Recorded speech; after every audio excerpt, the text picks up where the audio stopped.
good afternoon, and good evening, depending on where in the world you're joining us from. Welcome to our GenAI Demo Day, brought to you by our headlining sponsors, Snowflake and PromptQL, as well as our sponsors, Google Cloud, AtScale, BI, Dataiku, Marketing Evolution, OneTrust, SAS, and Monte Carlo. I'm Brian Mink, co-founder and president of Data Science Connect, the world's largest data and AI community. Today, we're excited to welcome hundreds of attendees from all over the world for an exclusive virtual event showcasing the most innovative GenAI solutions through concise 10-minute demos. At DSC, we value your time. So we've created this demo day to provide impactful demos without any unnecessary fluff. Quickly identify solutions that meet your business needs and connect directly with the top leaders of pioneering AI companies. We're honored to hear from a distinguished group of experts today from some of the leading solutions in AI. Haley Massa, Senior AI ML Architect, Applied Field Engineering at Snowflake. Rob Dominguez, Engineering Manager at PromptQL. Kanchana Patlolla, Technical Solutions Manager at Google. Dave Mariani, CTO and founder at AtScale. Teo Parashkevov, AI Solutions Manager at BI. Ishani Rudra, Sales Engineer at Dataiku. Winston Bradley, COO at Marketing Evolution. Victor Frunza, Senior Solutions Engineer at OneTrust. Daniele Kazari, Head of Innovation and Engineering Industrial IoT at SAS. And Ethan Post, Field CTO at Monte Carlo. Before we begin, a few housekeeping items. To make this feel a little more in person, we suggest you add a photo to your profile and include your bio, LinkedIn profile, and other information you want your fellow attendees to see. Next, please take advantage of the Q&A and chat features throughout the webinar. Presenters may address your questions during their allotted 10-minute time slot or respond directly in the Q&A and chat sections afterwards. If you're wondering where your organization stands compared to others on your AI journey, check out the poll questions in the right sidebar. And finally, if you'd like to learn more about any of the solutions you see today or book a full demo, click on the calls to action below throughout the webinar from our sponsors. Now, without further ado, I'm excited to kick things off with our first demo of the day, and that is from Snowflake. So I'd like to welcome Haley Massa, who is Senior AI ML Architect, Applied Field Engineering at Snowflake. And Haley, I will turn the stage over to you. Welcome. Perfect. Hi, everyone. Super excited to be kicking off today. And I am going to be providing a demo into our new Snowflake intelligence capabilities. So with that, I'll kind of jump in to our slides here to start, and then we'll spend most of our time in the platform. But I guess one quick introduction before I really jump into it. Hi, everyone. My name is Haley. I am a applied field engineer here at Snowflake, focused in on our AI and ML capabilities, including our Snowflake intelligence today. And I work traditionally more over our manufacturing vertical, though all of that we see today, even though we'll be talking about supply chain, can be inferred no matter in what domain that teams are in. And so one thing that I talk to a lot of teams about, especially as we start thinking about applying AI onto all of the data that lives in Snowflake, is that we really see time and time again in an organization, it's really difficult to get everyone on the same page. So while there might be an abundance of data that we're really trying to reduce all those data silos and get it all into one place inside of Snowflake, still turning that data into insights that teams can take advantage of, whether you're in sales or even on that executive level, maybe a marketing executive, it can be incredibly cumbersome. And this is because answers are often spread out across a number of different sources. And so it can be hard to find that specific answer to a question. So it might be limited to things like static reports or one analyst that kind of knows how to merge all of your tables together to kind of get that correct metric and communicate that back to the business. And so teams are oftentimes unable to get very easy, succinct responses to pretty critical business questions. And so this is where we'll spend most of our time today kind of talking in on our new GA feature, Snowflake Intelligence. So Snowflake Intelligence provides an option to make all of that very possible. And so it really will act as your enterprise intelligence agent, weaving together all of the knowledge across your organization, things like your critical business context, understanding how your teams operate, and the terminologies they use to be able to surface the correct answers to those questions that teams have in a very clear and succinct way. And so, as we'll see today, what I find super exciting about Snowflake Intelligence is that it doesn't just tell teams the what is happening, what is this key metric, like can you surface this like information or kind of like translate this like pretty simple thing into a SQL query? It can do that, but also teams find a lot of value in it going into the why. So it allows you to independently explore what's driving all of the different values that you're seeing and why is all of this happening by taking in that context from all of your different data sources. And so with this, you're able to explore much faster. And bringing forth this capability all within natural language really opens up the world of BI to more than just your data analysts, making it easy to get kind of into that hands of your business users and have them get value from it. And so this is why we're so excited to kind of showcase some of this Snowflake intelligence today. And so with that, I'll kind of go through a few different pieces. So as I kind of said, I come from the manufacturing realm. And so in this example, we're going to be working through a look at supply chain. So we can kind of see that while this can be mimicked across many different industries, supply chain is kind of a fun one, not because it's what I work in day in, day out in, but also because it's such a complicated operation. There's oftentimes many different data sources from things like our suppliers, our customers, all kind of coming together that really need to be meshed very well to kind of understand what will improve things like efficiency and really kind of drive forward those metrics. And so we're going to be looking at some of this data today as we work for our fate company called like Stratus Dynamics. And so a manufacturing company with a few different hubs. And so here we can kind of see I've clicked into my UI for Snowflake Intelligence. And so here inside of Snowflake Intelligence, I'm able to log in with my like pre-governed, like all of the governance that I already have in terms of Snowflake of my role. And with that, kind of get this easy to use interface to kind of start interacting with my data.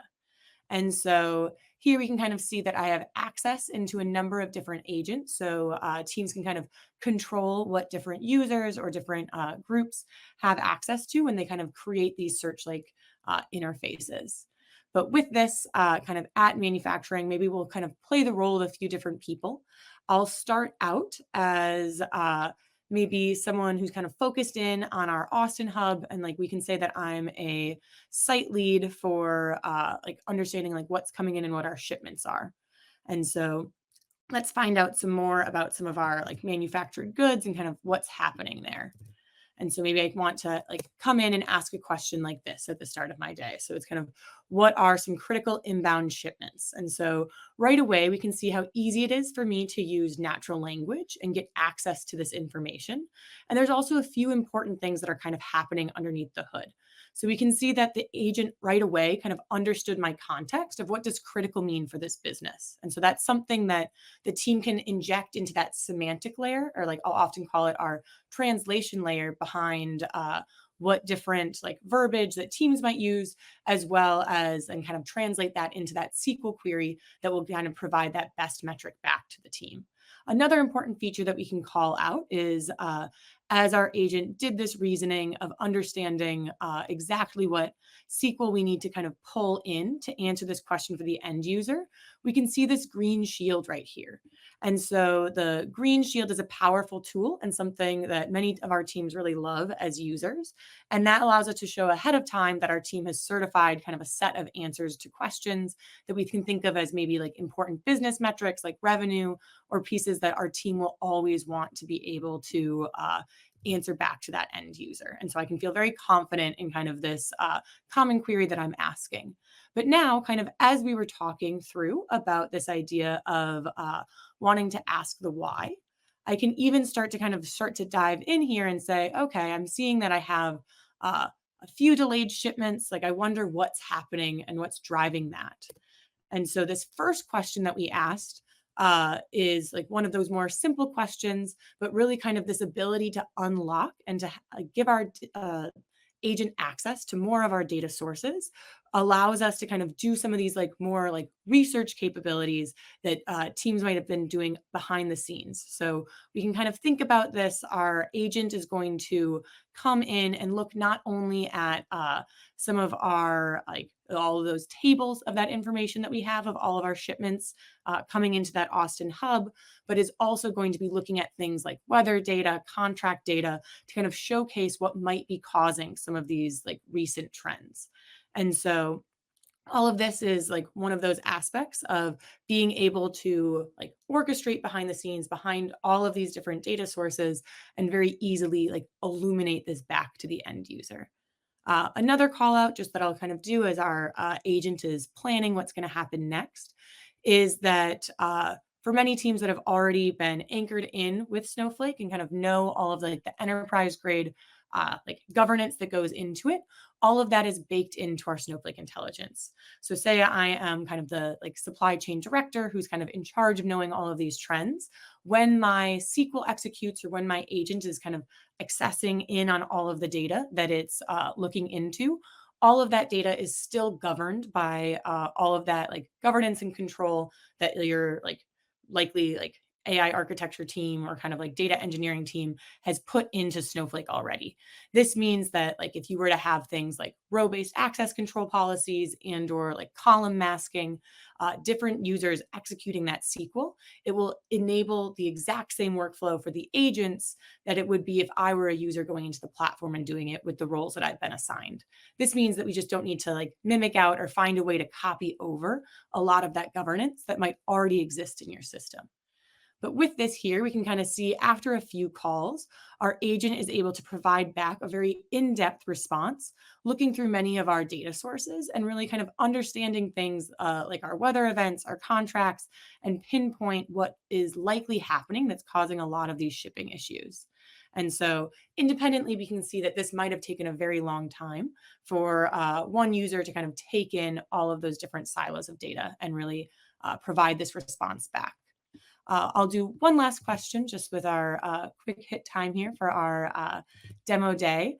And let's say, so we've seen a lot of how our like Cortex or Snowflake Intelligence is able to access in on all that data that lives in Snowflake, whether that be structured or unstructured. One final piece to really call out is that we also have the ability to add in custom tools. So if I were to say, okay, perfect, I've done this analysis, now seeing that ship fast seems to be blocked by a weather event, why don't I connect in and share this information out to other users? We can kind of create this as an API call that now we can have that workflow exist inside of Snowflake Intelligence to really kind of take care of that and send it back to those teams. And so here we can kind of see these are just some examples of all of those tools that live in here. For the last like few seconds, I'll kind of just share out like how easy it is for teams to kind of continue to build out and iterate even before it goes into that final UI of the end user in Snowflake Intelligence, able to kind of add in, iterate on, and evaluate our tools. Additionally, as our products go into production, that high anchorage on governance stays, and we're able to even kind of do things like analyzing what paths our agent taking, how can we always continue to improve it, and then pretty soon that's kind of a look at our monitoring of like how can we track how our users are interacting with it, and then pretty soon we'll kind of come out also with our like evaluation pane. So whether that's pre-production or post-production, how are we able to kind of report back how our agents are doing for the users that are using them? But with that, that was kind of a lot of information very quickly. Happy to connect with anyone that wants to talk more about Snowflake, but thank you for your time today. Thanks, Haley. Great demo. And if you liked what you saw, make sure you book a follow-up call with Snowflake using that link in the call to action below. Thanks, Haley. So now I'm going to welcome to the stage our next presenter, who is Rob Dominguez, and he's the engineering manager at PromptQL. Welcome, Rob, and I'll turn the stage over to you. All right. Everyone, my name is Rob Dominguez, and thanks for your patience there.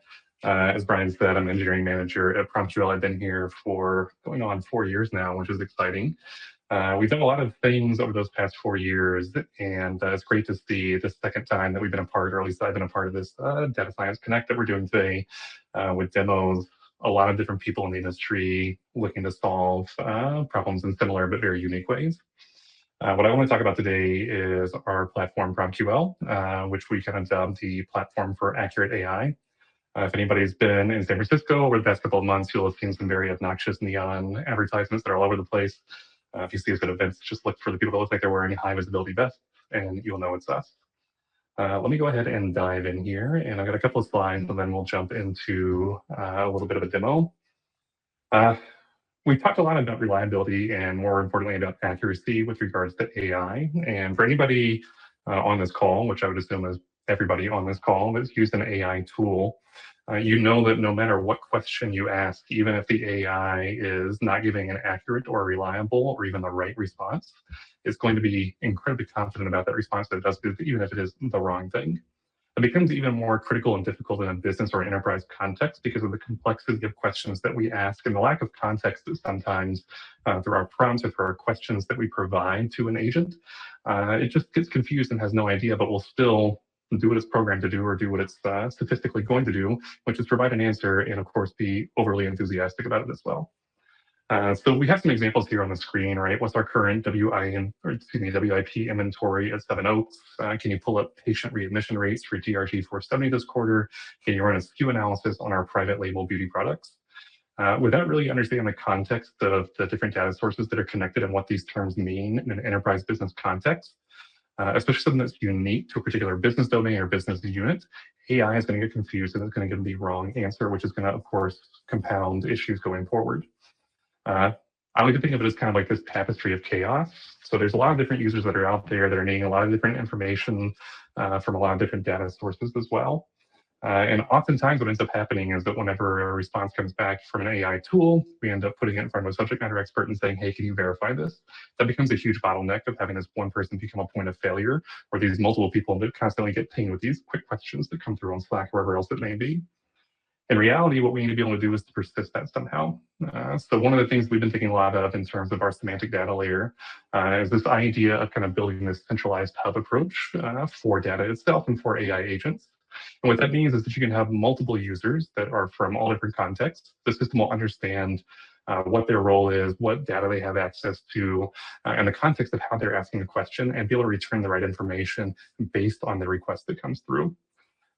We do this by ensuring that we can pull in subject matter experts to any part of the conversation. So as a user is having a conversation with an agent, if we start to see that the agent may not be supremely confident about the response that it gives, we can actually tag kind of the owner of that topic to come into the conversation, provide some information to help round things out, to help the AI understand exactly what these terms mean or what should be done in certain contexts. And then that gets persisted into the semantic layer and can be used in the future for more conversations. So essentially we see a problem once, we fix it once, and then it's compounding those results and we get a better return on investment for any questions that come through. This is incredibly important because we call this kind of the flywheel of accuracy. So as an example, right, if we have a question that's coming through and the response is deemed to not be accurate, the AI itself is going to actually flag that. So instead of just giving a response and being confidently wrong, it's going to go ahead and let the user asking the question know, hey, I have some assumptions that I've made and I have some doubts. We can then go ahead and bring the subject matter expert directly into the conversation, who can then provide information. We can lock that into the semantic layer. And that way, the next time someone asks that question, we know that we have the right information coming through in the right workflows. This leads to really a pattern for adoption versus obsolescence. And what we mean by that is that a lot of these AI initiatives fail in these large organizations because the answers that come through can't be trusted, aren't accurate, and of course, adoption drops off. Instead, what we end up seeing here is that because we're constantly iterating on that semantic layer, the AI itself is constantly learning, that we end up getting better and better results, and of course, better and better adoption from these investments that we make in these tools. So let's go ahead and take a look at what that looks like in practice. Let me see, make sure that my screen is sharing here. 1 second. Perfect. All right. So we're inside of the product right now, and you can see a very simple chat interface that we have here. I have a few chats over here on the left-hand side, a few things that I can click through, which we'll talk about in just a moment, but we have some suggested prompts that are down here as well. I'm going to go ahead and grab this one, and we have an e-commerce example that we call shelf lines. So very similar to kind of any of those delivery services and TaskRabbits and those kinds of things. I'm just going to go ahead and ask a pretty general question here that says, what was our gross margin last quarter? What we're going to get as a response back is going to be a nice little summary of what's about to happen, but then we're also going to get a plain language query plan. This is explaining all the different steps that are going to be taken to essentially calculate and get a response to the question that I've asked. If I'm a more technical person, I can always expand this play and executed section, and I can see the actual SQL that's being run. And these are on various data sources that are connected from kind of across our business. We're not limited to just one particular data source. And we get a response that comes through about 37.51%. And we can see that there's actually a confidence analysis that's loading right here. We're going to come back to that in just a moment. We're going to be able to actually see AI, so our tool itself, PromptQL, being able to determine how confident it is about the response that it's given us. The way that it's doing that is it's actually looking through information that we have in this semantic layer that's not only made up of metadata about the different connected data sources, but also these wiki pages that essentially explain all the concepts related to our business. I can even see a graph here that allows me to understand the semantic similarity and relationships between these different pieces, so I can traverse this graph as well, just like the AI would, and understand how it all fits together. Let's come back over here and see if our analysis is loaded, and it has. It'll go ahead and tell us, hey, with regards to this gross margin, I'm assuming that no adjustments or exclusions are needed beyond filtering for positive values. I'm assuming that last quarter refers to these dates. So there's a lot of assumptions that were made here. You can see them listed in yellow. 2 of them are supported by facts that came from the wiki or from the metadata itself, and then 5 are not supported. One of these pieces that's wrong is this calculate gross margin as revenue minus COGS divided by revenue times 100. As an admin, I can actually come in here to my gross margin, and let's say I want to go ahead and edit this content here. I'll go ahead and drop in, what we do. Hey, we actually use this formula where we do things a little bit different instead of what we have in there. So I'll save my changes and I'll publish them. And now my wiki is updated as soon as that publishing is done. And what will happen is that the next time I go in or anybody asks this question, we'll actually see the correct formula being used, and we'll see the correct response coming through. So instead of me having to put this in front of a subject matter expert or somebody on my team that better understands these percentages, I can go ahead and be confident in the response that comes back from AI, and it'll also let me know, hey, this is now a fact-supported response that's come through. We can see that that build is actually already done. Gross margin documentation is updated, so now the next time I run this, I'll go ahead and have the correct results coming through. Brian, I'm going to go ahead and turn it back to you because I think I wasted a little bit of my time from audio hopping back and forth there. Great demo. Very much enjoyed it, Rob. So thank you for joining us again. And if you guys liked what you saw, make sure you book a follow-up call with PromptQL, that call to action bullet. So now I'm going to turn things over. Thanks, Rob. Going to turn things over to our next presenter, who is Kanchana Patlolla, Technical Solutions Manager at Google. Hi, everyone. I'm Kanchana Patlolla. I'm a Technical Solutions Manager in Google, leading agents portfolio. Today, my goal is to just give an overview of, I'm sure you all by this time have heard what is an agent, what you're using for, and all of those. So I'm going to start from a point of how do you build an agent. It's going to be very at a high level, but I'm going to give you tips and tricks for you to start. And if you are interested, I'm happy to share deep dive white papers where it goes conceptual as well as live examples. So Vertex AI is our managed platform for agent building abilities. That's what I'm going to use to demonstrate, but I'm going to start from a perspective of where we are, right? We have been told that this is a year of agents, and then we progress to a decade of agents. So this is the future revolution of what is going to, how enterprises are going to change. A definition of an agent differs across the spectrum, but when we think about agents, we consider these 4 things as key criteria which is needed.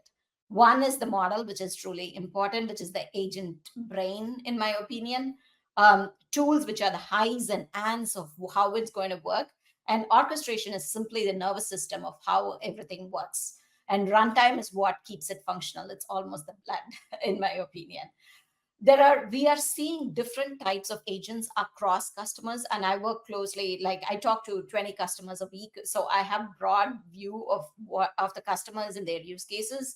And we see multiple different agents popping up, not just chat agents, because those are the popular ones. We see background processing agents, real-time agents, live agents, if you have seen with Gemini Live API.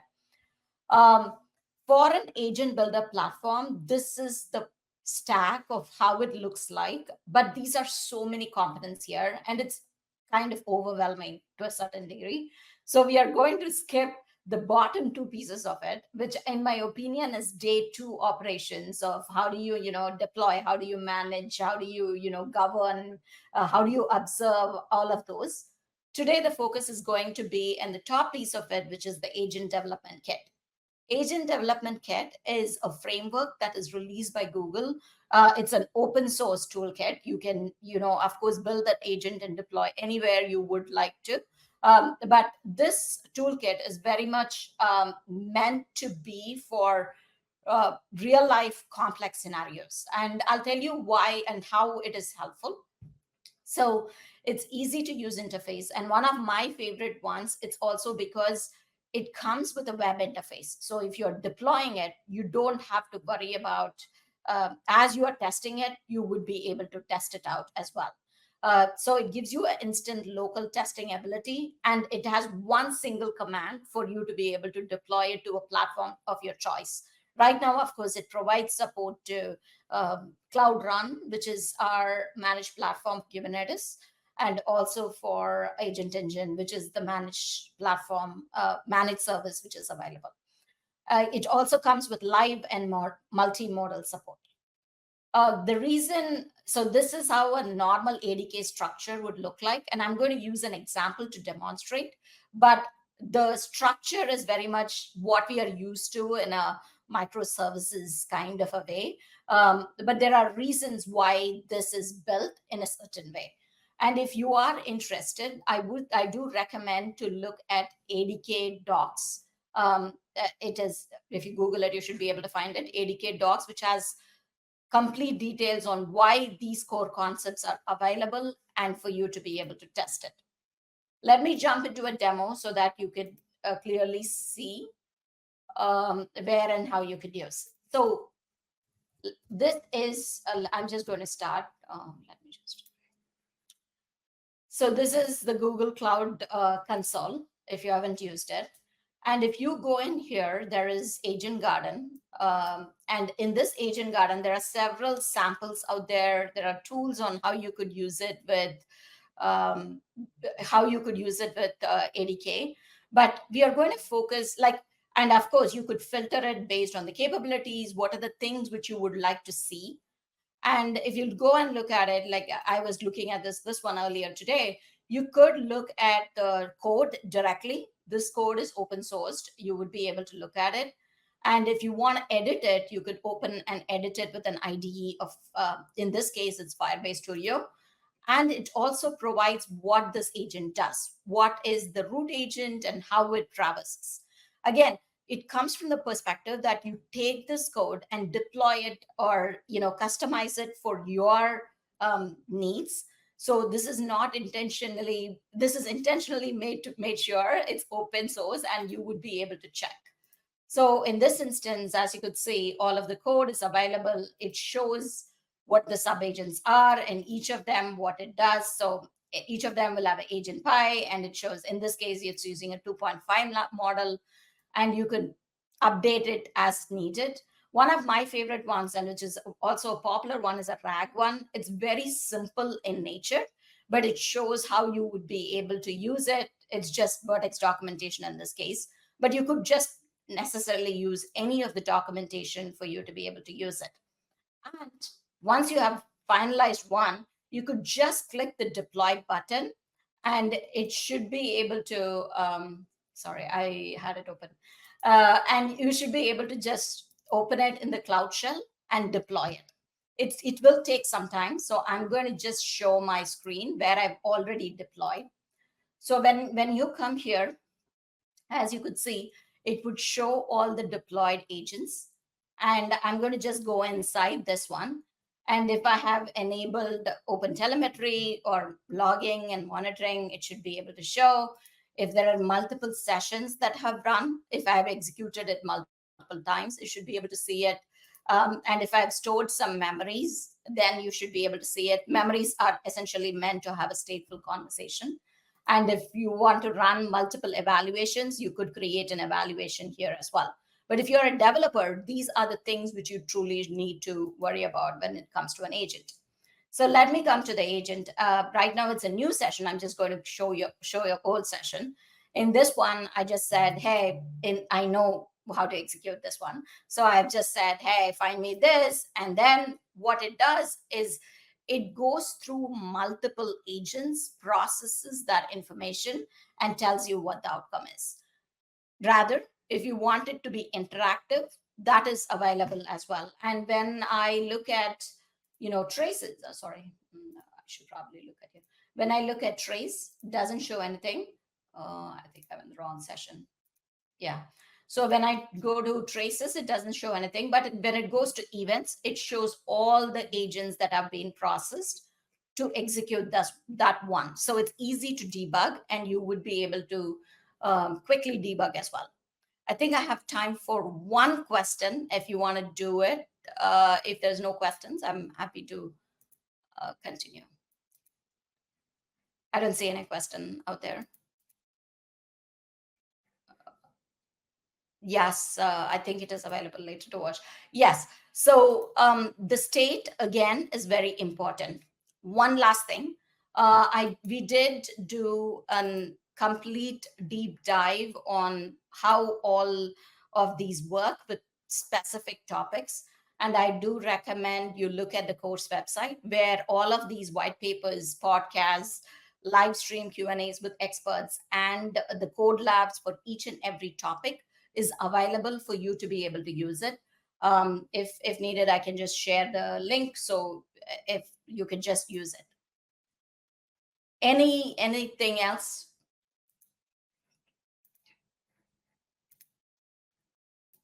Okay. Okay. Excellent. Thanks, Kanchana. Thank you.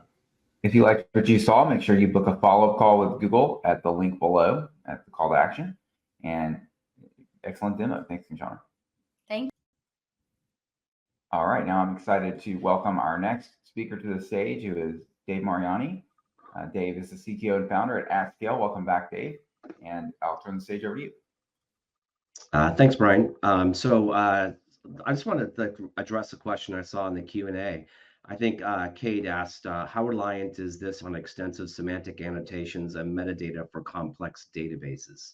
This has been the biggest issue we encountered with text-to-SQL NLQ tools.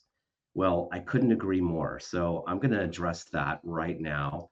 And I'm going to first share my screen so that you can see that what I'm going to show you today is that a semantic layer coupled with GenAI is magic. Okay, so what do I mean by a semantic layer? Well, a semantic layer is really is powered by semantic models, and it provides the logical view of your business, and it acts as an intermediary. So today we're going to be talking a lot about AI agents, but semantic layers and semantic layer platforms have been around for BI and applications for a very long time. But it turns out they're very useful for translating user prompts or agent prompts using a semantic layer with real deterministic definitions of your business into physical queries that can run against your complex databases.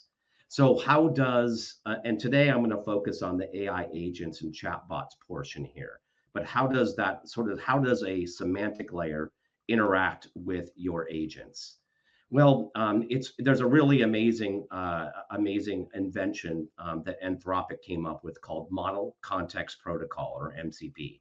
You probably have all heard about this, but I like to say and describe it as like a JDBC for LLMs. And it works by exposing or allowing a vendor like AtScale with our semantic layer to expose all of our metadata and all of our tools to the LLM, so that the LLM can do all the heavy thinking and then talk to the AtScale semantic layer to get the answers deterministically. So we're talking about tools. Those are the different functions that the LLM can execute. We're talking about resources. That's the data or external data that the MCP server can expose. And then prompts, you can think of those as the workflow. So then what I'm going to be showing you today in a demo is I'm going to be using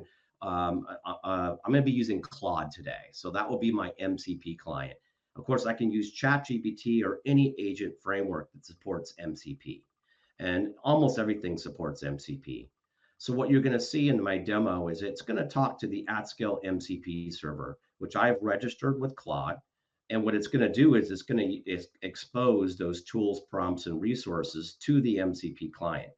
So the MCP client will understand all of the metadata associated with your business's semantics. And so that will allow the MCP client to do some smart things to construct logical, simple queries. So there's no joins, there's no navigating complex databases, because what happens is that simple inbound query gets rendered into an outbound physical query using the semantic engine. And then it returns the results back to the MCP client and lets it do its business. So what does this mean? It means that the LLM does not have to understand all your physical tables. That's the role of the semantic model and the semantic engine. So let's see how that works in practice. So today I'm going to be doing a demo using this particular model. This is called internet sales. So what do you see here? You can see that I have my dimensions and my measures. So I have different information about my internet sales, including all the different business metrics that are already defined. What you see here on the canvas is you see relationships to objects, including tables, in this case coming from Databricks. And these objects all have their own sort of internal models, like my customer dimension includes 2 other dimensions, including a geography dimension. So you can build real composable models and then expose those to your tools. So now, how does this work in the form of a client? So now you see I have Claude here. So let's just go into settings and see how this is set up. So you can see that I have connectors, and you can see in my connectors, I've connected, and you can see what's been exposed here in AtScale is these different tools. So now what I can do is I can go ahead and just start a new conversation, because my MCP server has been connected to my AtScale semantic layer. So I can simply say to Claude, for example, show me the metadata for my internet sales model. So what that's going to do is that Claude is going to figure that out, and it's going to say, hey, you know what? I recognize that that's an AtScale model. So it's logging into the AtScale semantic layer. You can see what Claude is doing. That's why I like to use Claude for these demos, because it's actually showing you the tools that it's in the step it's taking to communicate. So what it said is it listed and described my models, and here's what it said about my models. It said that I got these geography dimensions, these product dimensions, here's all my metrics, and a little bit about them. And so it's already got a good view over that very complex model that I can ask questions on. So what's next? Well, if I'm using an LLM like I would use a BI tool, I might say something like, show me sales by product for France, for example. So that's a really sort of a BI way of asking a question, but it's legit, right? So you can see what it's doing here is it's saying, I'm going to query sales by product for France using your internet sales model. So it already knows enough to find and navigate, because I have multiple semantic models that I have made available to this to Claude, and you can see that here it goes. First of all, you could see that it's showing my products in France. It actually converted the dollar values into euros. I didn't ask it to do that; it did it. It told me my top seller is my Mountain 200 silver. It's giving me some information about some other strong performance, some key insights. It says that my Mountain 200 series dominates and is in the top 10. It says silver and black are my top performers, etc. So it did more than just answer showing me sales by product. It went further, and it could do that because the LLM is doing all the heavy lifting.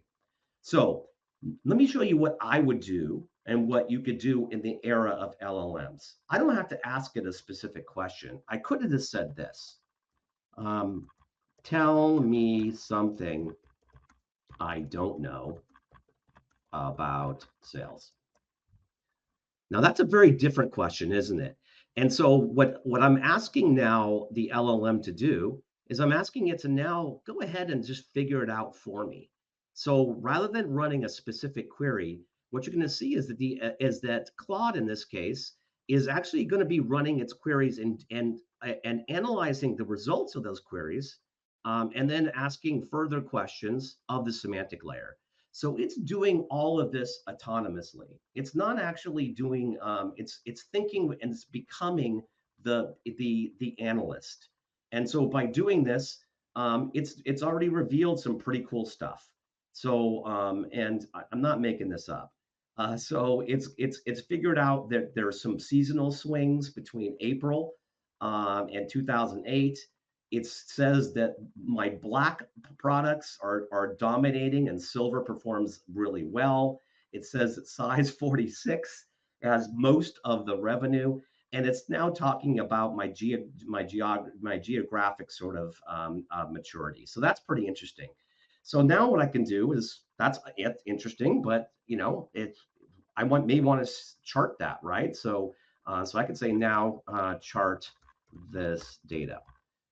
So rather than going through a BI tool and doing all this, what Claude is going to do is it's going to use that semantic layer, and you can see it's writing my dashboard.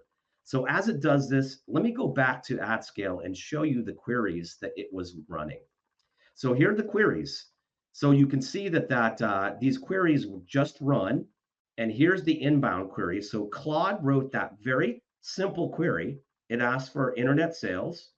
But if I look at what happened in terms of my outbound query, you can see that what AtScale did is it turned that query into a physical Databricks query, doing all the right table joins.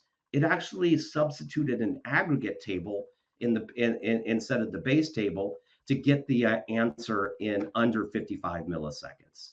So that's really pretty cool, because basically the semantic engine did the translation.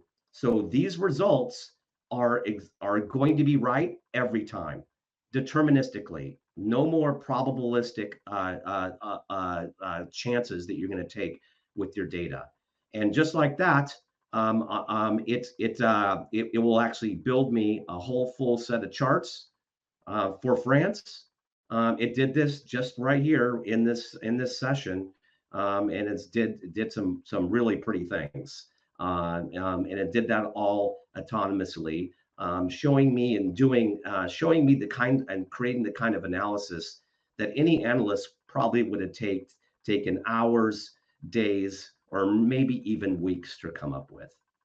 So I hope that gives you a good idea about how AI and LLMs, headless agents, can really take advantage of the power of a semantic layer to deliver deterministic results, accurate results every time, without having to do anything special to inform that LLM.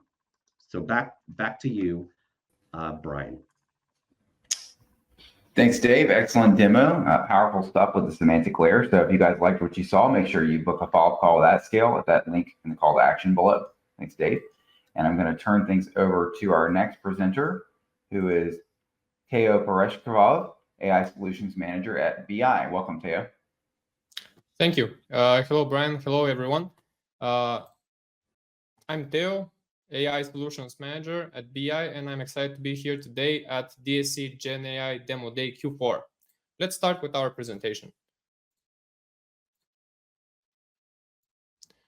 So over the next few minutes, I will share our vision for a bespoke AI solution, our agentic AI solution designed to transform complex operations into intelligence, self-optimizing systems. What I mean is you will see today is one example focused on supply chain optimization, but the same framework powers measurable results across a wide range of industries and business functions.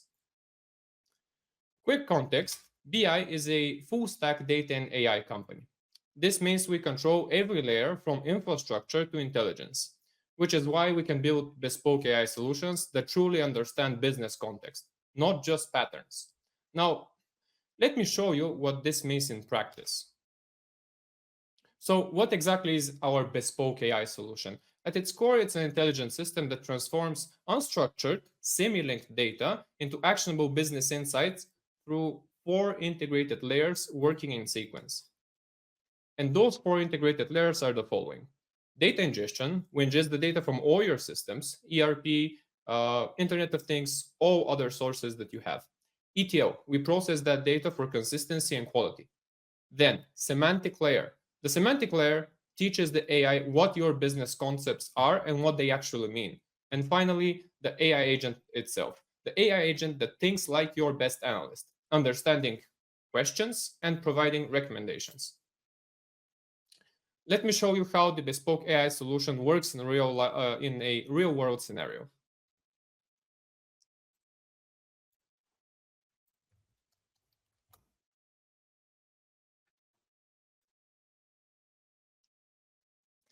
Let me walk you through a demo as a fictional supply chain manager at a Fortune 100 company, preparing for Q4 at the end of September.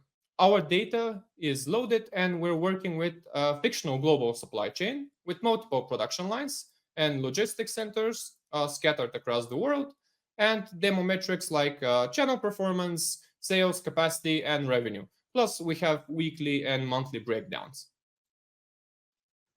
And now the best part. I can simply ask it, I can ask the system questions just like talking to a colleague. Let's start. So as a supply chain manager, the first thing that I would want to know is show me the demand forecast for Q4, right? And now you can see that there are a couple of agents that are being dispatched. Complex queries are being created through those agents, and we can see also the 2 outputs and 2 calls that those agents created. I want to emphasize that right here, okay, this is a simple query which just gets something from a table. But later on, we'll see complex queries, complex joins, and full understanding of the semantic layer and the structure of the data. Plus, those charts generated fully by agents. But now, back to our scenario. Q4 demand for 2025 is forecasted to be around 400,000 units, right? With demand eventually being evenly distributed across 3 months, but showing notable peaks at week 44, 42, 44, 48. That may require additional capacity planning, right? Okay, now I want to go deeper. The beauty of this system is that I can ask it complex, multi-layered questions, and it often surfaces insights I wouldn't even think to check myself. So let's explore what's really driving this forecast. Let's validate this forecast against reality. Is it optimistic? Is it conservative? What's driving it? So my next question would be, compare the demand with sales and any other relevant data that might affect the demand, displaying a complex understanding of the underlying tables, schemas, and data structure. Great, I got my result. I also got some charts, I got some tables, now I can analyze them. Let's continue. You'll see what I'm describing here at the next question. But let me just give you some context. So what's the demand? I saw the demand. These are the tables. These are the charts that I saw. Here I saw the messages, 2 outputs, SQL queries that got generated, some charts that also got generated, tables, etc., etc. Now I wanted to compare the demand, and okay, I got the data for the demand. And what I wanted to emphasize here is that Q4 2025 is projected to reach around 500,000 units, but with marketing acceleration, projected sales might surge even higher with additional 60,000 units. That's a sharp jump over both last year's quarter and the actual Q3 from 2025. So the AI agent also thought about including marketing, which is alone, it contributes nearly 50,000 extra units, creating a powerful uplift that transforms the quarter into a standout one. Overall, the data shows a high confidence marketing amplified Q4. that's positioned to outperform expectations. So now I don't just know the forecast, which is about 15% growth, partly driven by marketing activities. I know why it's so strong. And the AI even thought to factor in marketing without me explicitly asking it to do so. And the nice part is I don't need to perfectly precise my question. I just asked something vague and it still stitched everything together. Next, I want to know what this kind of growth can we actually deliver. So let me ask it to check and optimize our production capacity. I'll ask it a question, staying in the fictional context of our supply chain. I'll ask the question to optimize our production schedule, and I'll add it a file with the procedures and guidelines for this specific manufacturing company that tells us how to adjust the manufacturing capacity.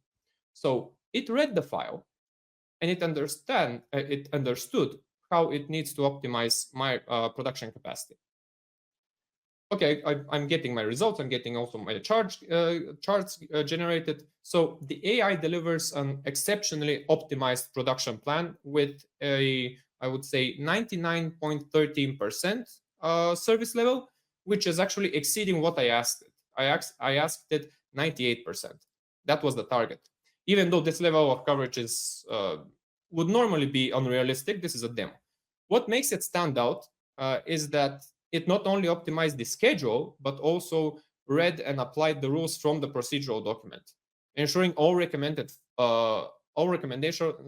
followed those guidelines.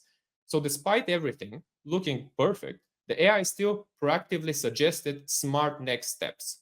It detected no crucial bottlenecks or risks, but still offered intelligent safeguards, showing it plans ahead. So this is where it gets powerful. The AI didn't just optimize one metric, it balanced working capital, service level, and capacity simultaneously. And it proactively flags risks. This is decision intelligence, not just reporting. My last question to our system would be, let's assume that I've implemented all these recommendations and I want a report. Show me the full picture for Q4. While we're waiting, as I mentioned before, maybe you didn't see, the query gets decomposed, gets sent to different specialized agents. They call tools. We can see complex queries being executed, and we have all the events here streamlined and ready to be analyzed. Great. I have a very detailed report right now. So the AI generated a complete consolidated Q4 report ready for C-level executives and senior managers, combining demand, sales, marketing uplift, and production performance into one clear narrative. The system also adjusted capacity allocations across key regions, ensuring that we have crucial markets, they receive the inventory they need while they maintain a strong buffer. So overall, it delivered a polished executive-ready snapshot of a highly optimized Q4.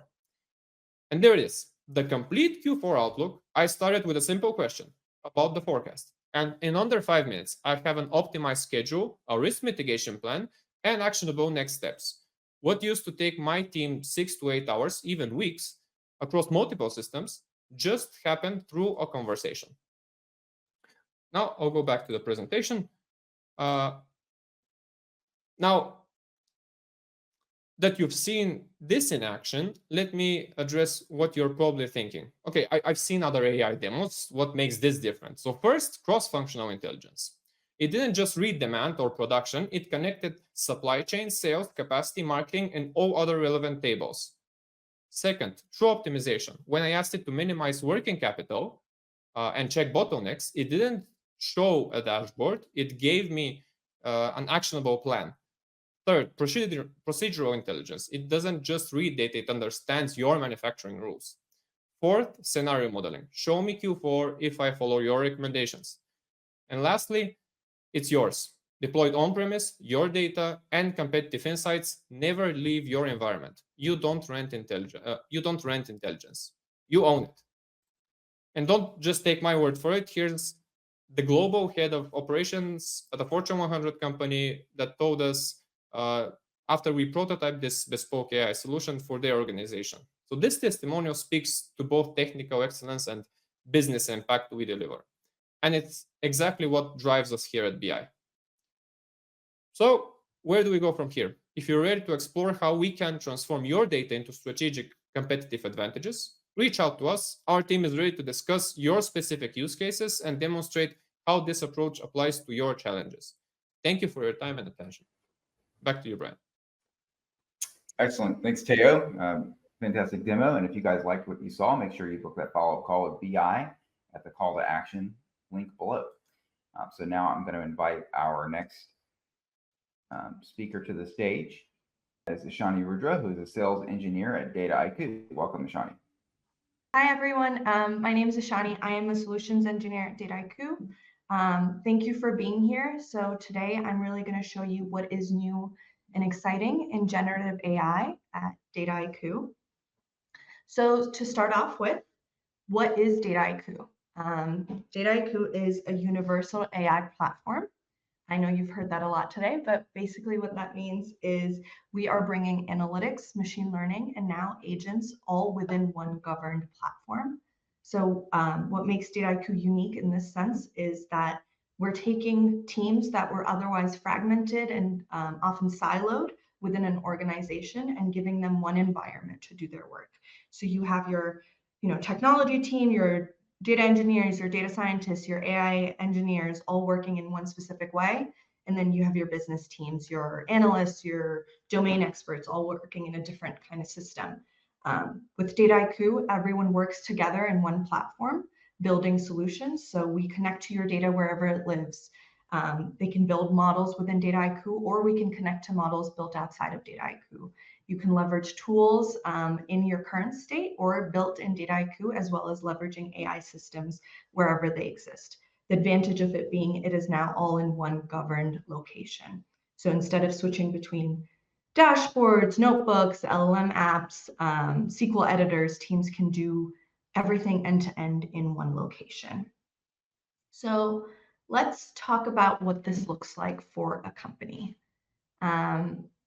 Meet Bluebird Denim Co., a fictitious global fashion brand that's on its way to reinvent how the world sees denim, right? So not quite sure how Bluebird's going to do that, but Bluebird, as it grows, the company is constantly running various new marketing campaigns, right? Always trying to understand what's working, what isn't, and how to double down on what is working.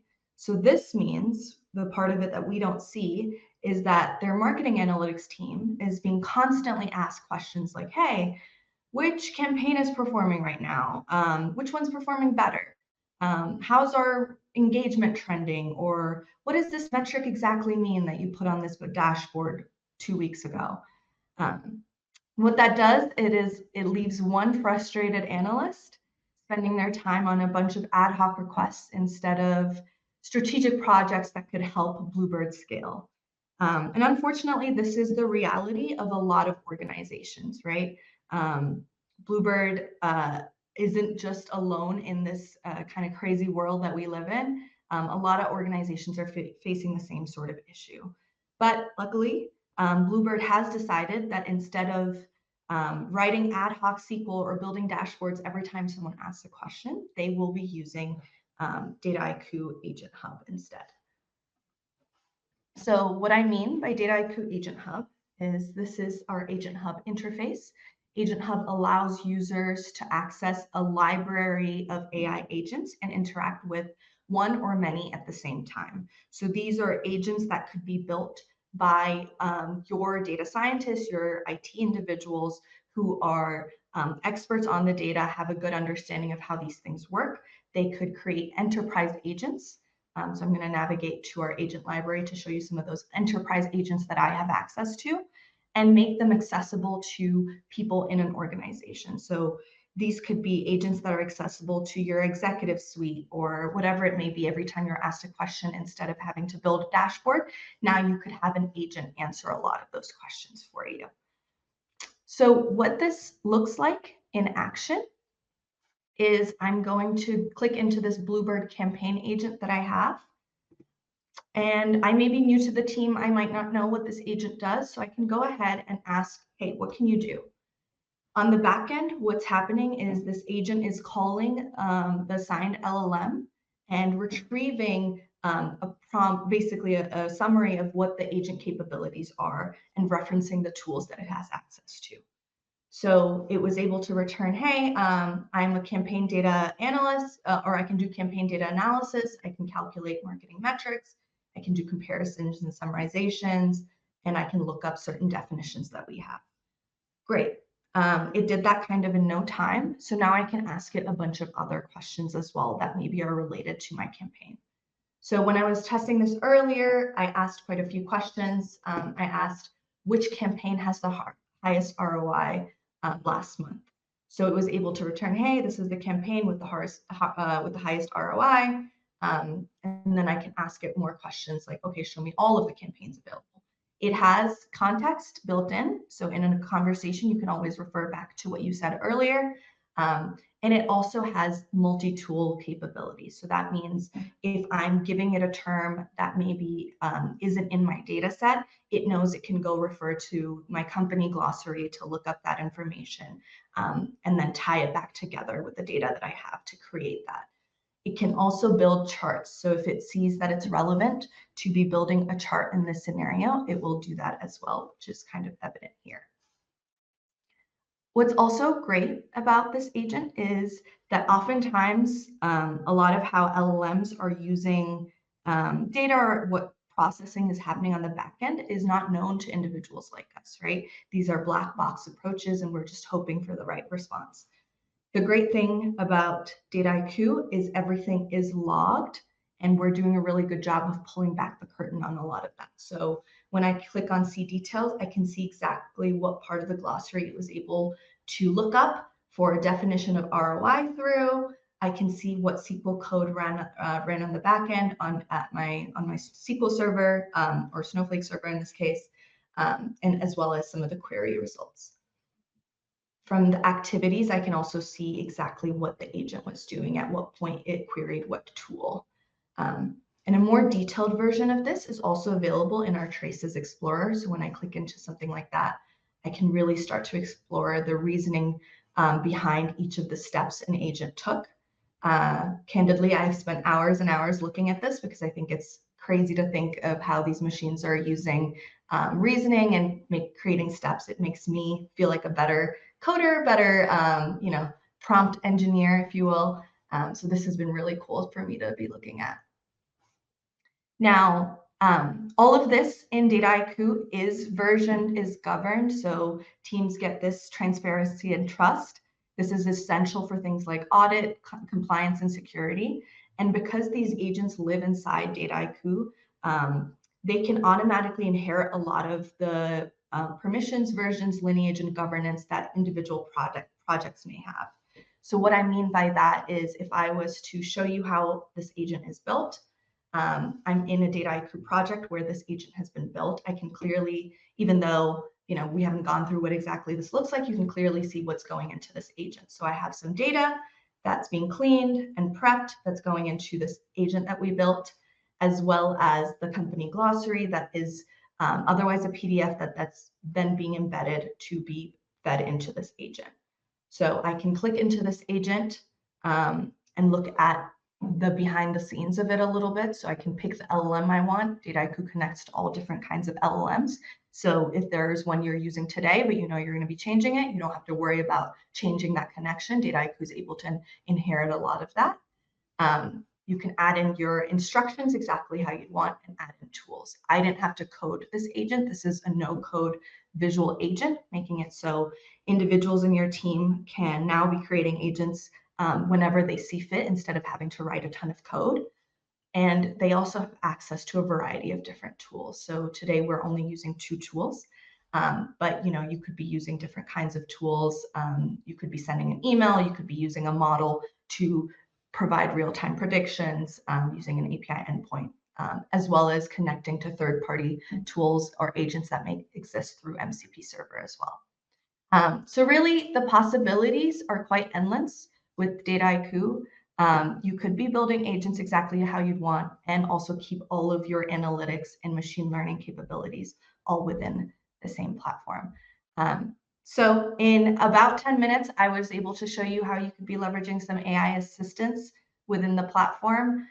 If you guys have other questions or ideas of what you'd want to be building in Dataiku, please feel free to reach out to us and we can show you some more detailed demos for your use cases as well. Awesome. Thank you, guys. Excellent. Thanks, Ashani. Great demo. And if you'd like to learn more about Dataiku, make sure you click on that call to action below to book a follow-up. And now I'm going to welcome our next speaker to the stage, who is Winston Bradley. And Winston is the COO at Marketing Evolution. Welcome, Winston. Hello, thank you.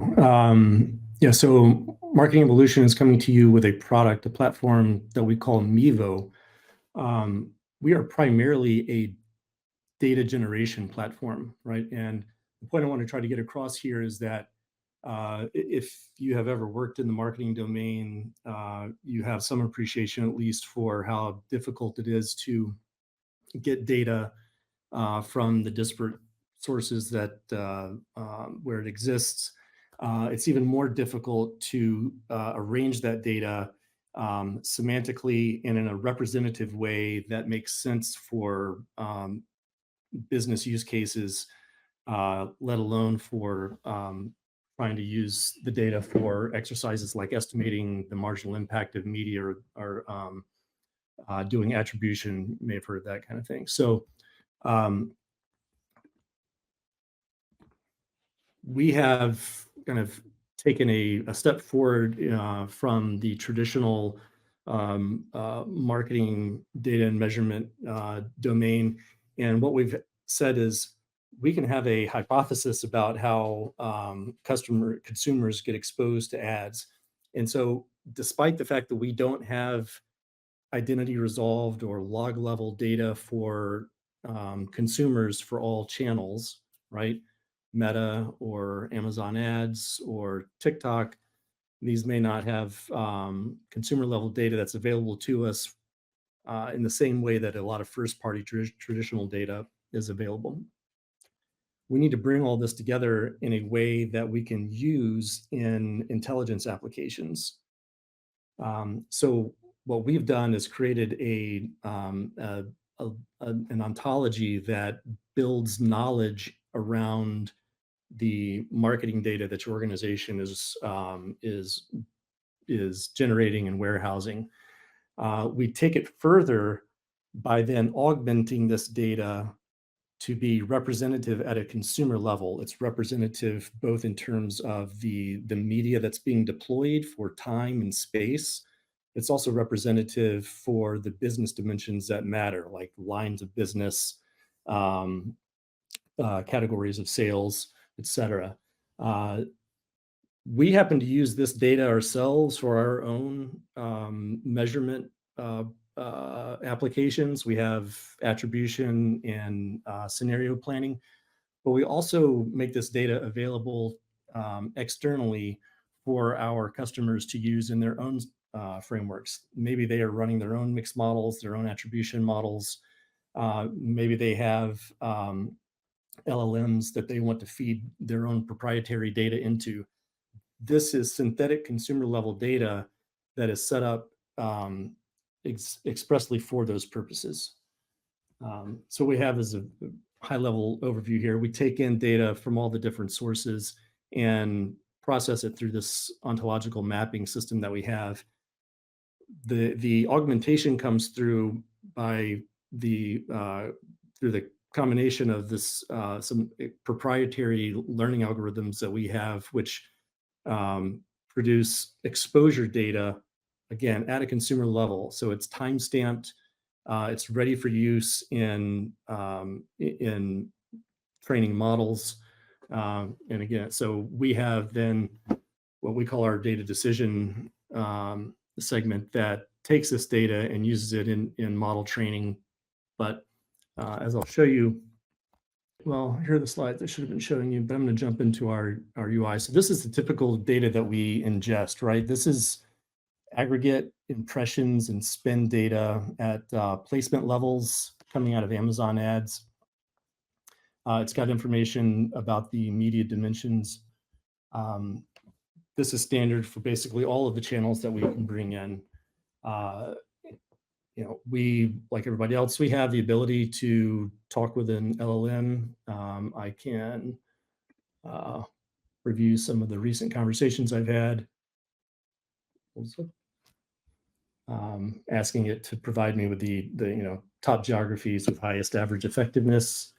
So this is being built up because we have all of this data at consumer level. It's there because I can see all these demographics for the person level information that we have. You can build audiences out of this. I said before that the data generation process that we have in place, it feeds our customers' own in-house models, but it also fills our model requirements as well. So what we get out of this is an artifact of a Bayesian framework model estimation that feeds into a scenario planner. So you can tell this thing, all right, I want to take a budget. Let's look at 1 month. And my budget for that month is going to be $1 million. And it's going to load some reference periods and tell me what those are. Now I can go and set my plan. Within this, it allows me to go down to a very granular level, typically like the placement or the ad spot, the network spot of offline media, and set constraints. What it spits out is an optimized scenario plan. So in this case, the budget was $2 million over the course of 4 months. And the algorithm runs through a large-scale constrained optimization and goes down to the placement level of media and assign and figures out the optimal allocation. So I could, for example, throw in here placement names just to get a sense for the granularity that's available here. So again, a data generating platform that has an ontological mapping that utilizes your own proprietary marketing data and sales data, links it together in a way that's representative and makes it ready for intelligence applications, whether that's attribution modeling or the use in LLM for conducting, deeper, more inquisitive questions on your own customer base. This is the output of the scenario planner, right? Again, I'm going down to the placement level here. You can see that it's telling me where I can spend more to get more. This is really sort of one of a kind at this level of granularity, again, for inputting aggregate data. That's that data, if for anybody who's done any sort of marketing measurement in their careers, they understand that the confounds that exist in aggregate data. And so the ability to be able to drill down to these levels is really unheard of. And so that's why our big contribution here is the ability to have this synthetic consumer level exposure data that can be used for all of these different intelligence applications. And so with that, I will cede my time. Excellent. Thanks, Winston. Enjoy the demo. And if you'd like to book a follow-up call with Marketing Evolution, you can do so via the link below in the call to action. Now I'm going to turn things over to our next speaker, who is Victor Frunza, Senior Solutions Engineer at OneTrust. Welcome to the stage, Victor. Awesome. Thank you very much. Thank you. Let me share my screen. Thank you. Hey, everybody. My name is Victor Frunza. I'm a Senior Solutions Engineer here at OneTrust. I've been with the company for over 4 years, specializing in all things privacy, data, and AI governance. Today, I'm excited to show you how OneTrust can help you accelerate innovation with AI-ready governance data. OneTrust recently surveyed over 1,250 IT decision makers in privacy, risk, governance, and InfoSec roles across North America and Europe to understand the new reality of governing AI at scale. And our latest AI Ready Governance report, based on those surveys, found that teams spent on average 37% more time managing AI-related risks compared to last year, and 35% cited the lack of integration as a challenge for enforcing AI governance at scale. So this is a direct reflection of the growing volume and complexity of AI systems and the need for continuous monitoring and management to mitigate potential risks. While programmatic enforcement of AI governance policies is the ideal end state, most organizations aren't quite ready for that level of automation.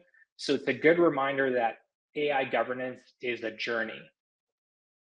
And the journey is reflected in 4 main stages. The first is organizations are identified as AI systems and reactive to regulations and risks. The second stage is organizations are starting to build compliance standards, but the process is mostly manual. The third stage is the turning point. That's where AI governance is structured and automatically integrated across the AI lifecycle. And the fourth stage is the most mature, where organizations are scaling AI governance to unlock innovation and business value. The reality is most organizations tend to fall in stage 1 or stage 2. And the key to a successful and mature AI governance program is identifying and managing those risks. For any AI initiatives, it's paramount to catch and mitigate risks early in the development process. So the earlier you are in those stages, like most organizations tend to be, the better. So when a new AI project or initiative is completed, low-risk projects can get automatically approved. Medium and high-risk projects can be flagged and sent straight to the correct subject matter expert for review, and projects deemed as unacceptable can be stopped right away. And this is done using a 5-step process where OneTrust helps you comply with the latest AI frameworks and laws, ensuring your organization maintains a centralized AI inventory, continuously evaluating AI initiatives, highlighting risks, and enforcing controls across your AI lifecycle to fundamentally build transparency and trust with each and every stakeholder. So we're going to go over each of those 5 processes today, beginning with centralizing your AI systems. Each application in OneTrust can be easily connected with our out-of-the-box connectors. Today, we'll focus primarily on Snowflake that's being used for a new AI project where employees are using facial recognition technology to enter office buildings for enhanced security. So within our Snowflake integration connector, there are wizards to help get you started, like data policy masking or applying classification tags. Once you have the centralized inventory for all of your associated projects and data sets, evaluating the project is the next step. But how do you know exactly which law or framework you should prioritize? That's where OneTrust Data Guidance can help you. We help you track and update the latest regulations, making it easy to navigate the ever-changing AI landscape by continuously tracking all global AI laws and frameworks. And each regulation has an out-of-the-box assessment template with predefined rules to ensure global compliance and prioritize risk mitigation efforts to drive responsible AI innovation. We'll use the NIST AI risk management framework for this example for our facial recognition AI project. being developed for authorizing employees into office buildings. So using OneTrust predefined workflows and automation rules, the assessment automatically defines the risk scores and tasks for the AI project. And we can see the project has been flagged with a very high risk. Now that the appropriate risks have been applied to the project, we want to manage those risks. Data graphs are a nice visual where you can see all of the components like models or data sets that are part of the AI project. So here we can see our facial recognition project is using GPT-4 model, as well as our Snowflake cloud facial recognition data set. And all the risks and AI initiatives can be viewed in a central location within our AI Program Center. From here, teams can drill into the specific projects to understand their goals, risks, and current status. And now that we've identified a high-risk AI project, we want to enforce the policies to mitigate those risks. We can start by using our privacy automation tool to better understand our assets and data elements that are to be used for AI projects. And all the appropriate terms and tags that have been identified are applied to our Snowflake Cloud facial recognition dataset.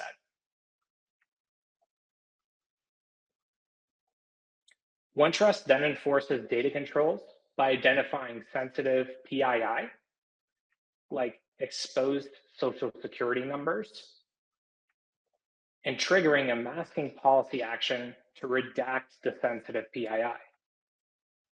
And as we can see, the SSN column has been masked automatically within Snowflake, so we can go ahead and proceed with the project knowing that that risk has been alleviated. And finally, accountability and trust is demonstrated through a centralized AI inventory, where the AI Program Center provides stakeholders with a single pane of glass to manage AI initiatives, keeping risk mitigated and governance on track.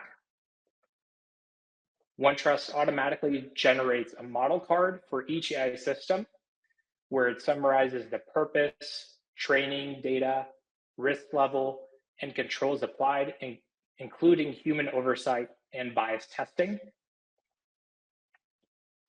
And this becomes a clear auditable record aligned with NIST AI RMS transparency.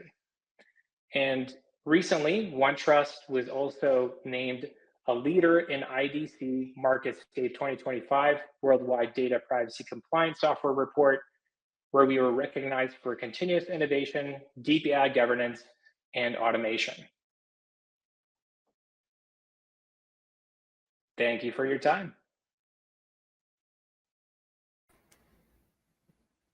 Excellent. Thanks, Victor. And if you liked what you saw, make sure you book a follow-up call with the call to action below with OneTrust. So with that, I'm going to welcome to the stage our next speaker. And that is Daniele Cazzari, who is Senior Manager, IT Product Innovation and Engineering at SAS. Welcome. Thank you. Thank you very much. Thank you, Brian. Okay, let me share my screen and we'll start the presentation. Okay.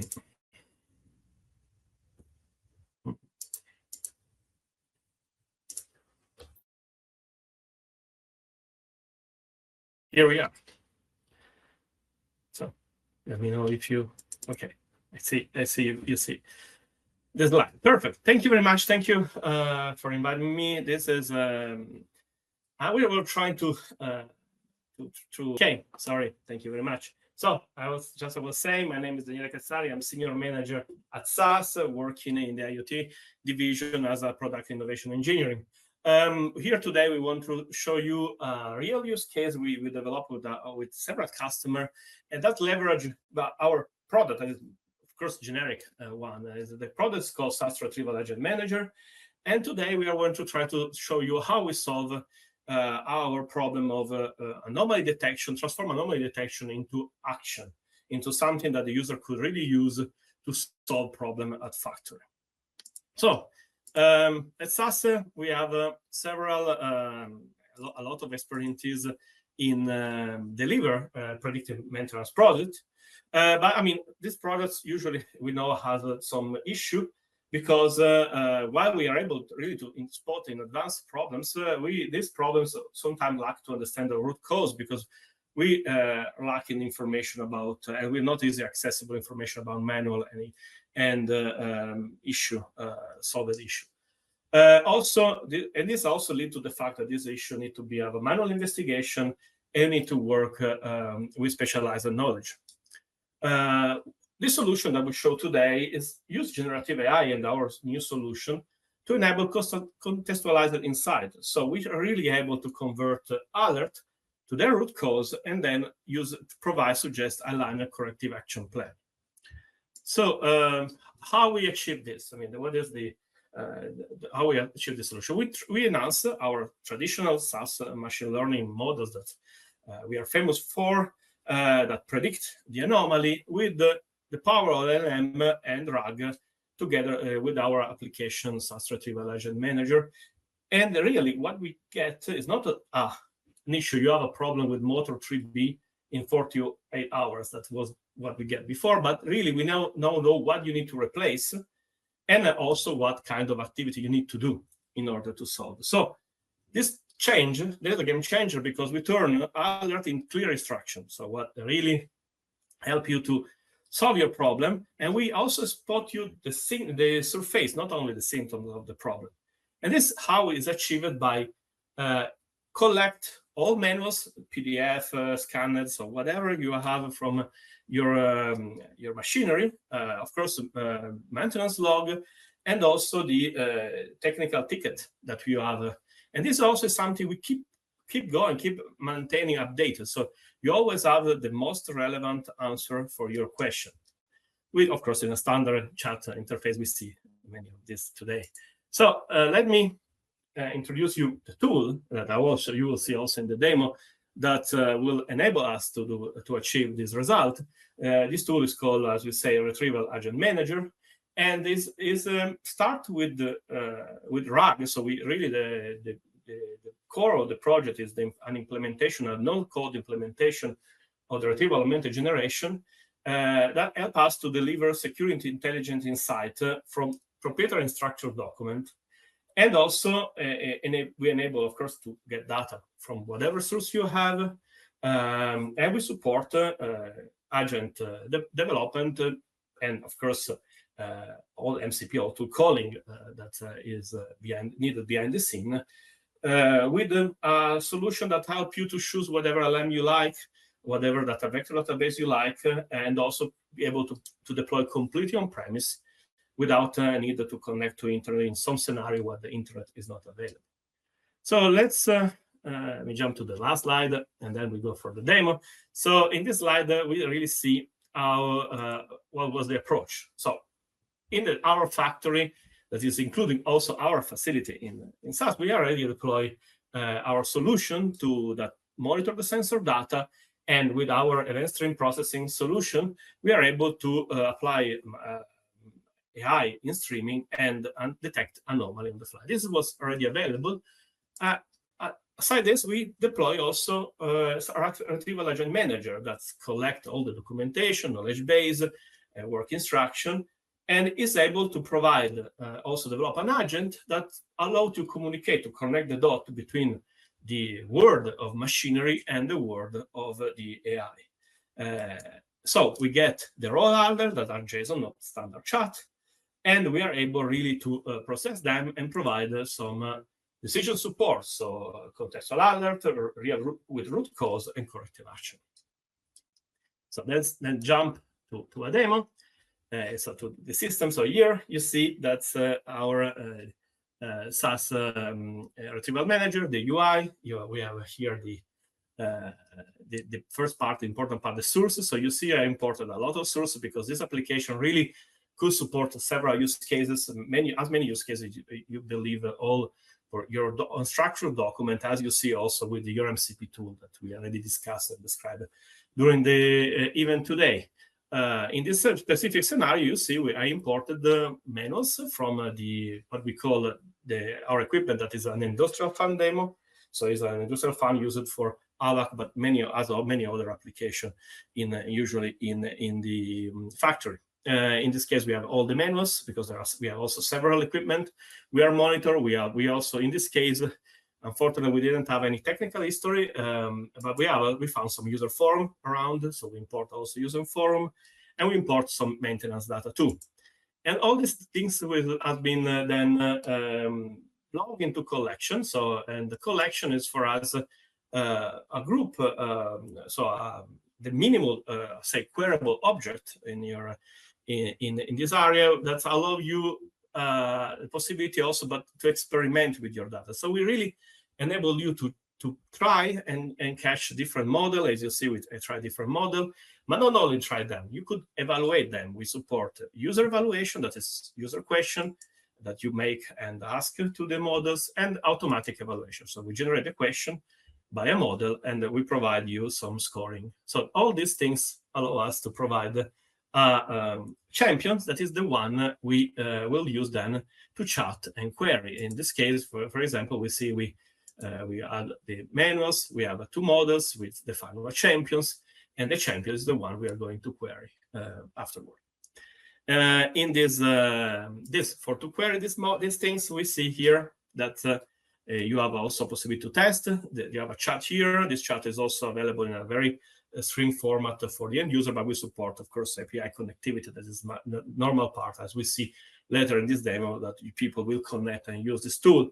So in this case, I want to query at the same time my 3 maintenance, and I want to try to test. I mean, if I did it right. So I'm trying to check an issue that I have usually with my ABAC system. So high pressure that is not normal for my Siemens industrial fan. That is the one I have. And thanks for the things. I have my answer that is not a good format, so I could change it, and I change another model. I could change configuration and get a better answer and better formatted solution. So yes, I really able to experiment, check what could be the problem, check what my configuration, how a different model behave, how a different retrieval setting, that is a set of information and things and settings to tweak your LLM models could do. And once we do this, we have also the capability to get really detailed information on what I did for full document. Really, we could really jump to the document and see in the page what was the usual things that I used, really also beside the document, and really able to check in the document. Sorry, the internet is a little bit slow because I have mobile phones, so take a little bit to load, and I close because not enough time, but really that is very important to show you all the information, all the details and have really grasp on the things. In this area, of course, you will get also a lot of information if you have a tool call, all the tool you call, everything you made. So really possible to get all inside of what you do.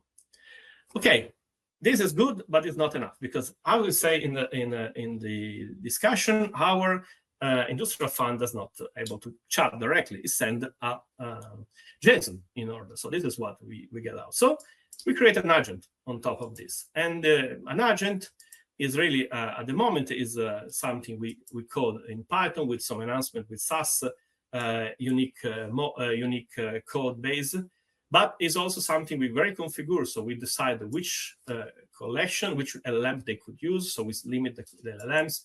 We limit also the configuration, the collection, the source you could connect, and also we secure all sources, of course, because only people have the right could go to the sources.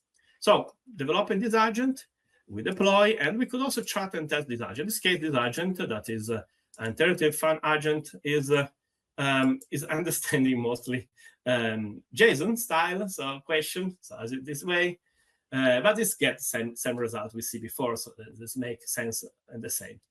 And all this of course, it's not the end way. It's not the end of the game. We don't provide this in this way, the solution to our end customer, but we provide with a dashboard. In this case, the dashboard is done by this Grafana dashboard that has a lot of fun gauge and measurement. And you see, we emulate anomaly for the first fun, and in the first fun we see the anomalies. There was really an anomaly, and that is something we have a possibility to emulate in our lab by switching tabs automatically. And in this case, we have the anomalies information standard one, and also what we really want to have solutions. So this is a reducer airflow. And we have probable cause that is retrieved for manual. We have recommended action. We have all the type of information on how we get this information, from where the information was made. So you could get all this information and also trust them. For manuals, maybe more trust, user form a little bit less. And you have all the source reference of this information. And having said that, I don't know if I recover the time I lost by the leakage, but I give you back to you, Brian. Thank you very much for hosting me. Thank you very much, and great recovery from the power outage. Glad you were able to get back with us. So if you liked what you saw, make sure you book a follow-up call with SAS at the call to action below. And with that, we're going to turn things over to our final presenter, who is Ethan Post from Monte Carlo. Ethan is the field CTO, and I'm sure it's going to be a fantastic demo to bring us home. Thanks, Ethan. Wonderful, Brian. Thanks, and happy to go last. Obviously, hopefully we're saving the best for last here.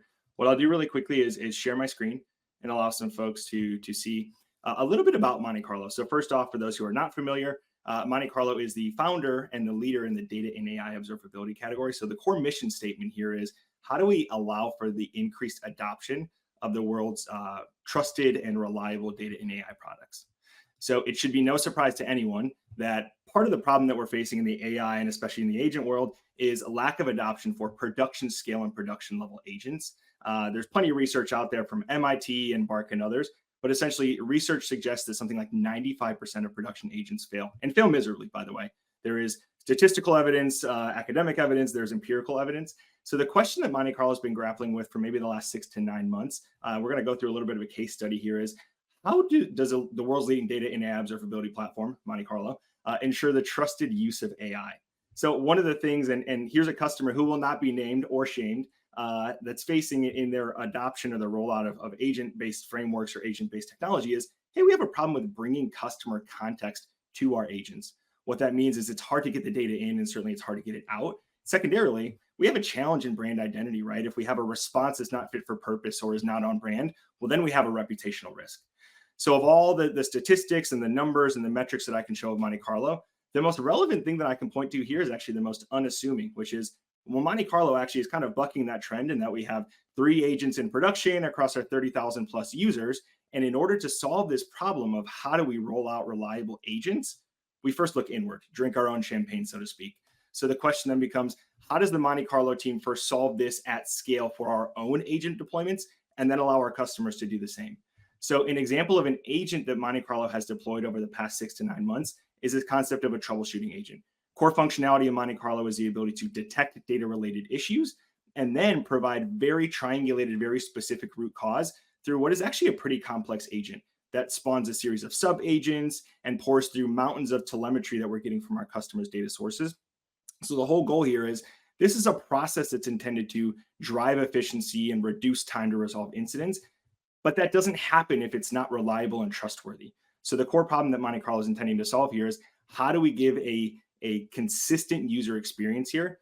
And just to put a face to the name, the way that this works in Monte Carlo is a really classic example would be something like yesterday, and oftentimes the best demo is not a demo. This is a real issue that actually, we'll talk through here in a second, but I have a table, for instance, called subscription.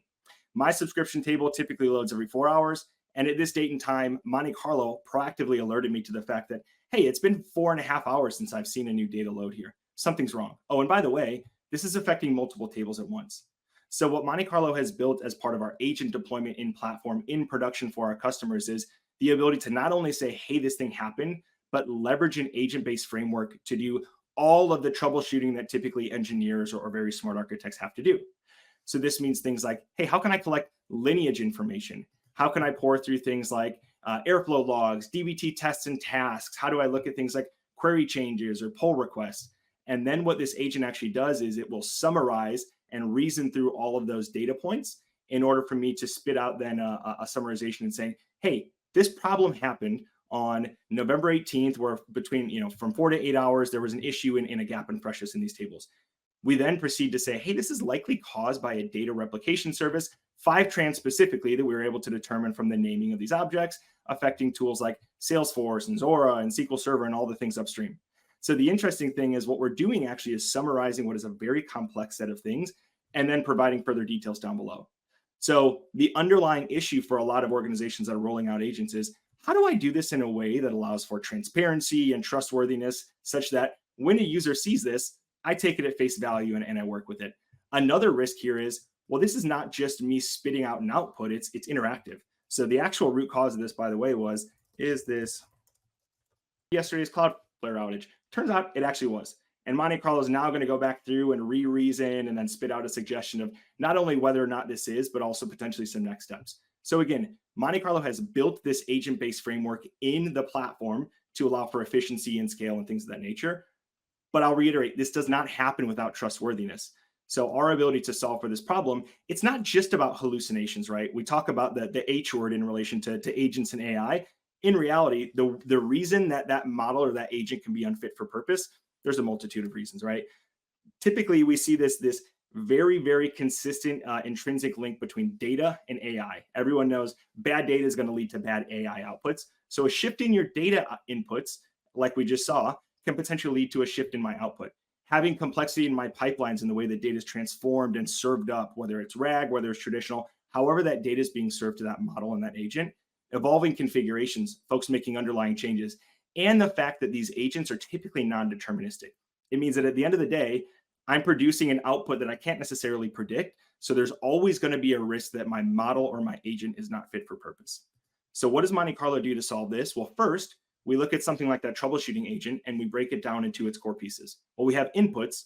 What I care about the input of data to that agent are things like, is the data fresh? Is it complete? Is it consistent? Is it unique? You all can read the words on the left-hand side, but there's a lot of things that go into saying, is my data actually fit for AI? Is it AI ready?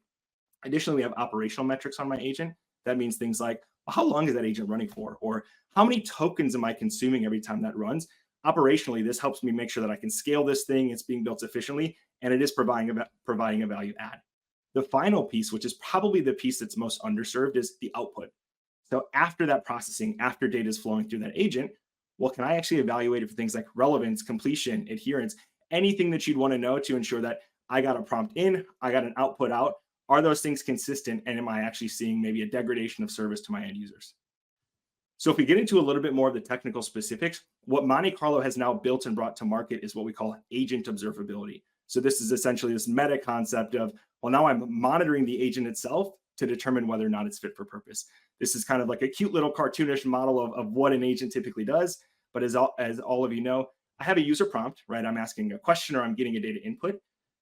That user prompt is then feeding through my agent, which is going to potentially reason through an LLM, potentially go through multiple cycles of that reasoning through things like memory, business logic, additional tooling, very similar to that troubleshooting agent example that I showed earlier.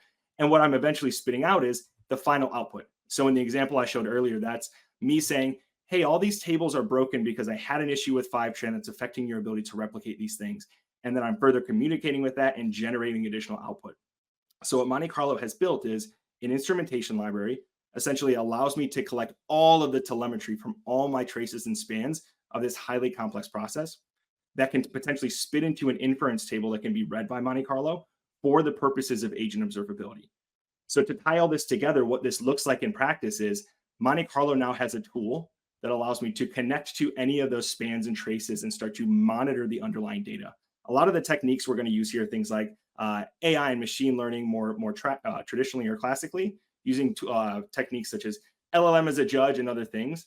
But at the end of the day, what I'm really trying to do is say, okay, I'm now getting spans and traces that tell me what that user input is and what that output might be. So in this case, I have an agent that's doing maybe it's a back office invoice collection agent. My prompt here is, hey, you're an accounts receivable analyst. for each account, go through and find unpaid invoices and then write them an email to ensure that we're getting paid on time. And then I'm also getting the output or the completion. Things like, here's the email that was sent to this customer. I have no way of knowing, if I don't have this agent observability, whether or not this output or this completion is fit for purpose. Another set of things we might collect are things like, well, what is the model? How many tokens is this actually consuming, and other telemetry data points around this particular process? So what Monte Carlo allows me to do is come in and say, okay, I'm now ingesting all of these traces and spans. I can start to build evaluations on top of this. And if you harken back to that slide I'd shown earlier, this is things like out-of-the-box prompting for helpfulness, completion, language match, and others. So what this means is we've pre-built a template that has a standard prompt to say, hey, can you compare my input to my output and make sure that these things are complete, right? You're actually following the prompt, you're completing the exercise as described. In this case, I'm providing a score from 1 to 5. So most of these are actually pretty good. I have a couple 4s. Additionally, I can do things like select the underlying model or start to filter on specific traces, spans, and what have you. But what I'm trying to do is provide a very easy interface for you to set up the types of things that you might want to monitor across this process. And the other thing that Monte Carlo allows me to do is also provide some level of monitoring on the telemetry or the output of this process around operational metrics. So things like, hey, as part of that input or that traceability table, well, I can look at the total tokens that are being generated here, and maybe I just want to be notified anytime I'm consuming over 100 tokens, right? Or probably more realistically, I'm just going to apply machine learning against this and say, hey, whatever that typical mean value of token consumption is, alert me if things are looking weird up or down, right? So this is our ability to not just monitor input and output, but look at operational metrics and make sure that agent's actually working. The last thing I'm going to touch upon here before we wrap up for the day is, what does this actually look like in practice? So operationally, I can now sit pretty, or I can rest easy knowing that I have monitoring on these core agents. And if things go out of whack, or if things look like they have not in the past, well, I'm going to be proactively alerted. So here's a great example of this. So here I'm looking at the mean of that completion score for that agent that I just looked at. And over time, it's fairly steady, right? If I actually look at the timeliness of this, typically my completion is somewhere between a 4.4 and a 5, meaning I'm doing a pretty good job of completing the prompt as described. All of a sudden, I see a dip in completion on November 16th. And I subsequently see additional degradations of this thing. Now, if I don't have agent observability, not only would I never know about this, but I have no ability to investigate further. So Monte Carlo is the canary in the coal mine saying, hey, there's an issue. I'm no longer completing this prompt, but I can also come in and say, well, let's actually analyze some of these completions and figure out what's going wrong. Okay, well, I have a 4 and a 5. Oh, a 3. What is this? This is actually a very concise email that doesn't give me all the information I need. Let's actually go back and view the trace, or maybe revisit whether there have been changes to the underlying model. And the core idea here is, yes, we can allow you to be proactive in the detection of models or agents that are unfit for purpose. But more importantly, let's make those changes before they're dramatically affecting the way that we do business. So with that, I'll kind of wrap it up for the day, but I'll suggest that obviously we're just scratching the surface of this, and this is an ever-changing world, but really, really exciting developments in your ability to deliver trustworthy AI and agents to your business and your stakeholders. Ethan, thanks for joining us. And if you liked what you saw, make sure you book a follow-up call with Monte Carlo at the call to action below. And with that, that wraps up our Q4 GenAI Demo Day. Thank you all for joining us. This is, I can officially say, our most registrations and most well-attended webinar to date. So fantastic to have all of you here. And thank you again to all of our presenters. If you missed any of this webinar or want to rewatch anything, the recording will be available just a few minutes afterwards if you refresh this page. And of course, a special thank you again to all of our sponsors, our headlining sponsors, Snowflake and PromptQL, as well as our sponsors, Google Cloud, AtScale, BI, Dataiku, Marketing Evolution, OneTrust, SAS, and Monte Carlo. We'll see all of you again next time. Thank you.